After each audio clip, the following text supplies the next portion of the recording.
వందే గురు పరంపరాం. సిద్ధ గురు పరంపరకు ప్రణామాలు సమర్పిస్తూ ఉన్నాను. ఆంధ్రాశ్రమంతో సుమారు 3-4 దశాబ్దాలుగా నాకు అనుబంధం ఉన్నది. సన్యాసాశ్రమం తీసుకోకముందు కూడా ఆంధ్రాశ్రమానికి వచ్చాను నేను. అలా కాశీ మహాక్షేత్రానికి వచ్చేటువంటి తెలుగు వాళ్ళు ఎక్కడున్నా సరే, ఆంధ్రాశ్రమనే కాదు, భారతదేశమనే కాదు, వాళ్ళ ప్రపంచంలో ఎక్కడ తెలుగు వాళ్ళు ఉన్నా వాళ్ళు కాశీకి వస్తే ఆంధ్రాశ్రమం అది అంతా పరిచితమైంది, ప్రసిద్ధమైంది.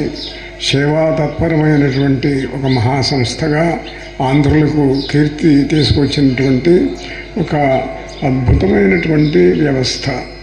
సుందర శాస్త్రి గారు వారి తాతగారు స్థాపించినటువంటి ఈ మహత్తరమైనటువంటి ఈ సేవా కేంద్రం, వారి నాయనగారిని కూడా నేను బాగా ఎరుగుదును.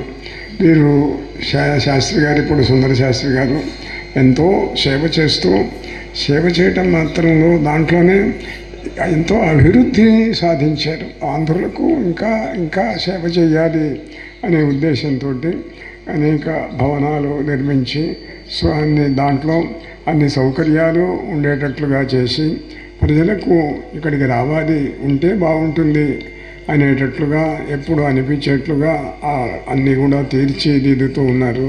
ఇవాళ ఈ నూతన భవన ప్రారంభానికి రావటం చాలా సంతోషకరమైనటువంటి అంశం. ఆంధ్రాశ్రమంలో 2 సార్లు మేము ఇక్కడ చాతుర్మాస్య దీక్ష చేయటం జరిగింది. 4 మాసాలు ఉన్న అన్ని అంత సమయం కూడాను అడుగడుగున ఎంతో సేవ చేశారు సుందర శాస్త్రి గారు, వారి పరివారము అందరూ కూడాను.